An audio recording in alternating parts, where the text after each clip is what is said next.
Debra Tracey from RB Creative. Some of you who've been listening to the show for a while will know Debra. We've had her on the show before.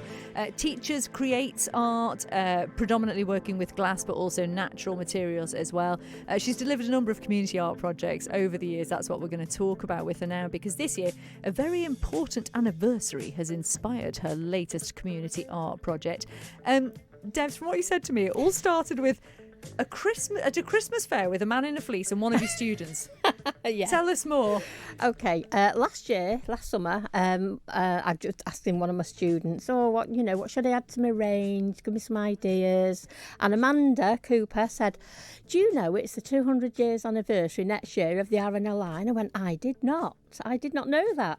So that planted the seed. So it was at the Pillbash Christmas Fair last year, and this gentleman came up with a fleece. I'm going, is that just for show, or are you part of the RNLI? I mean, he could have just gone, how rude, but he went, well, actually, we get chatting, and it started off, I might think of a design to do, and of course, you know what I'm like, the words come out without the brain getting engaged, and I went, wouldn't it be great if we had a community mosaic that everyone get involved in? And we went, yeah. So the next thing, lots of interviews. We went along, and that's where I met you, Ruth.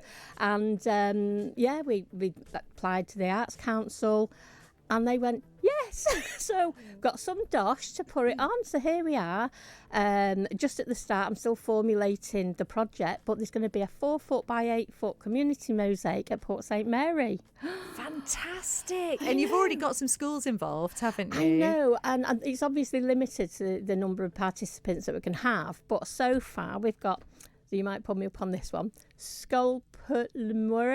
Not bad. Not Skull bad. Lamora. Pretty good, Debs. I'm impressed. Russian Primary. We've got the Older People's Mental Health Unit with the dementia group. We've got a few other groups that were waiting for confirmation. Southern Befrienders are on board. So I want a real inclusive mix, all ages, all abilities. And I've got a few groups that I'm still waiting confirmation of that, I can have a real diverse mix. So there's a couple of other groups that, if you're out there and you want to be considered for joining, if you want to drop me an email or, through Facebook. But I'm also going to have maybe 3 or 4 workshops where the local community can get involved as well. Just small groups, about 8 at a time. But just email me and I'll talk you through it. So you can be part of this lasting legacy, Yes. which is amazing. And we'll come through it in a moment to find out what that means for the RNLI itself. But how does it actually work then if you take part? How do you create part of this mosaic? Right, so what I've got to do is, it's like an iceberg. I'm like the 2/3 at the bottom now, I'm thinking, right, I've got to sort the design out, and the major part of the design, because we chatted with the RNLI, and, it was important that they wanted the first boat, in the image, and the current boat. So I thought, wouldn't it be nice? I'll say like grayscale for the old boat in the background, and then the new one in full colour, all in mosaic. So that's sort of going to happen. But I would also like people to be engaged in, give me some ideas of what other bits and pieces we can include on this, So I'm going to put something out on Facebook, on my Facebook page, so people can give me some ideas. And if I can incorporate them, I will do. And then I'll be organising groups, and it will be like a 3-hour workshop where people can come and put, their pieces together, and then I'm going to assemble it all as the big one. So exciting. And when do you think it's going to be assembled? Have you got any ideas? September. We're looking for the big launch. September, yeah. Yeah. Oh, well, fingers crossed on that one.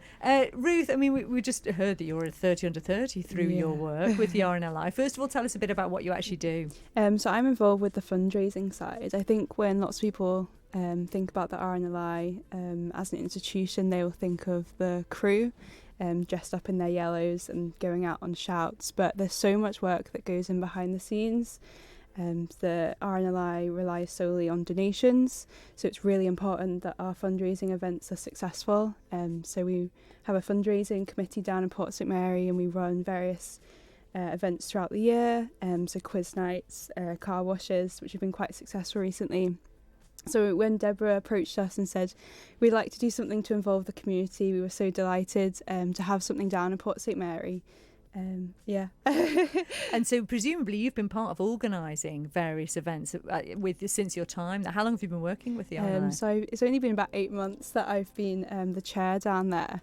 But my family have had a long relationship with Portsmouth branch. My granddad was the coxswain and mechanic on the boat for many, many years.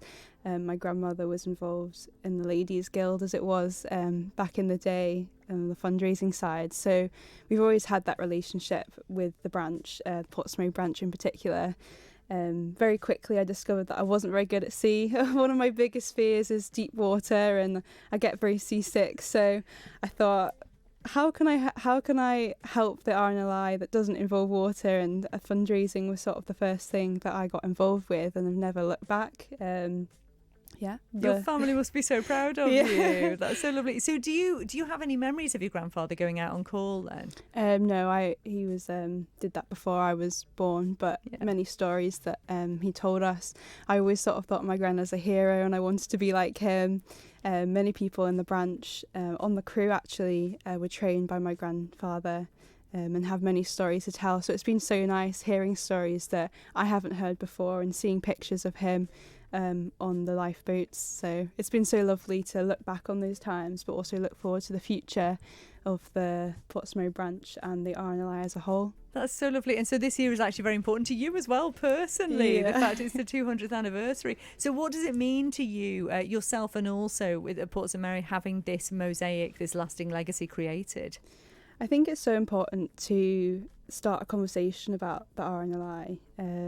Obviously, we're an island surrounded by water, so water safety is a really big priority for us, but also getting the word out that you don't have to be a crew member if you want to help with the RNLI. There's so many other roles that you can do. So it's really opened my eyes up, particularly on the fundraising side, to event planning, marketing, so many jobs that you wouldn't even think of, particularly with this community project that we've got involved with. I mean, a year ago we wouldn't have thought that this would come about in Portsmouth Mary, so yeah.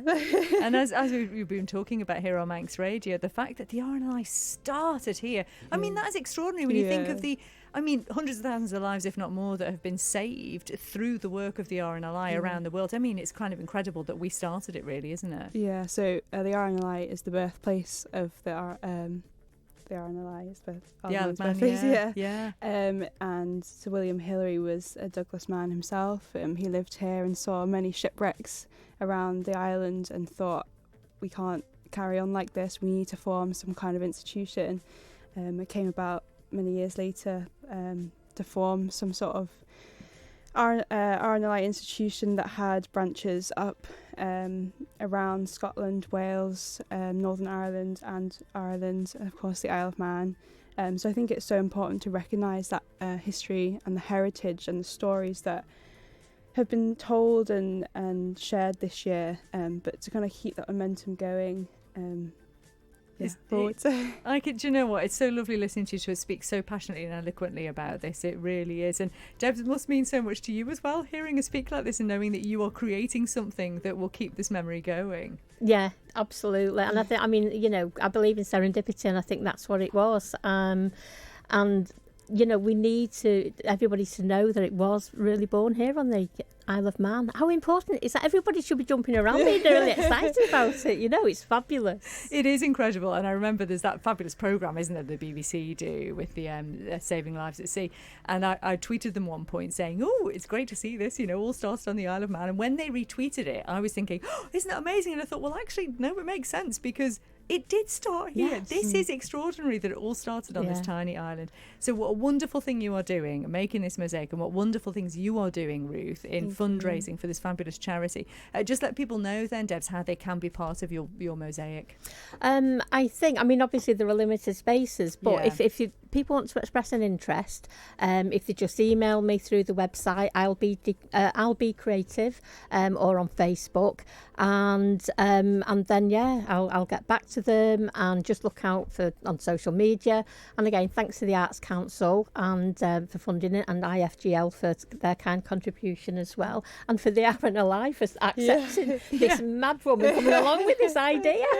We cannot wait to see it. We really can't. And Ruth, if you were saying as well, obviously you're always looking for volunteers. How do people help you guys? So if anyone would like to get in contact with our social media on our Facebook page or our social media pages, and let us know that you're interested, as I mentioned, there are so many roles that you can get involved with, either on our committee, or if you'd like to volunteer at our fundraising events in the future, then we'd be more than happy to welcome you to our meetings and to our committee. And just if you want to learn about the history of the RNLI, not just in Portsmouth, but all over the Isle of Man and the UK and Ireland, then come along and we'll happily get pictures out, share some stories with you all. So. Oh, fantastic. Thank you both so much for being with us this afternoon. It's a wonderful project and it's great to hear your story as well, Ruth. All the best for 30 Under 30.